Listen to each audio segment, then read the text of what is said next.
India is the biggest democracy in the world, but maybe India was the oldest as well. When people talk about the oldest democracies, the story usually starts in Greece, ancient Greece. But 600 years before that, something very interesting and different was happening in India. Near what is now modern-day Bihar, around 600 BCE, in a city called Vaishali, kings ruled without a king. This region in today's northern Bihar was home to the Licchavi Republic, one of several republican states known as gana-sanghas during the Mahajanapada period. Here's the first surprise. The Licchavis did not believe power should rest in one ruler's authority and belonged to an assembly. According to early Buddhist texts like Anguttara Nikaya and later chronicles such as the Mahavamsa, the Licchavis governed through a large council said to include 7,707 rajas. These were not kings in the modern sense, but heads of noble clans who met to debate laws, administer justice, and make collective decisions. Sounds like a democracy. Now pause and picture that. Thousands of leaders, one assembly, no throne. Day-to-day governance was handled by a smaller inner council. The inner council were usually described as 9 senior members led by a gana-mukhya, chosen from among equals.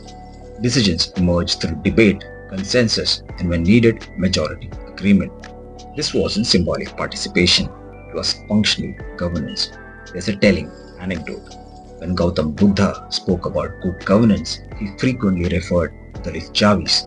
He praised the habit of meeting regularly, respecting established rules, resolving disputes collectively, and preventing the concentration of power. Now, again, an important clarification. This was not modern democracy. Political participation was limited to elite Kshatriya clans. Most of the population did not vote. Historians estimate that power rested with perhaps 200 to 300 families, governing a population of 200,000 to 300,000 people. So yes, it resembled an aristocratic republic, not universal suffrage. And yet, for 600 BCE, it was remarkable. There was no divine monarch. Leadership rotated. Rulers were accountable to an assembly. Law emerged from debate, not decree. Here's a trivia point that often surprises people. Classical Athenian democracy is usually dated to reforms around 508 BCE. The Licchavi system in northern Bihar was already functioning by then. It was shaped independently and according to very different cultural ideas. This isn't about claiming precedence, it's about recognizing that democratic thinking has multiple origins. India's gana-sanghas show that collective decision-making and political accountability existed long before modern states. It was in forms suited to their time and society. The Licchavis eventually lost power to expanding monarchies like Magadha.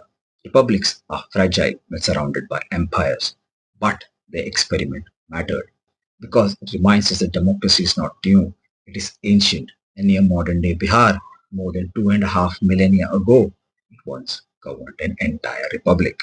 I hope this was fascinating to you and you gained something out of it. So until more democracies of progress, cheers and take care.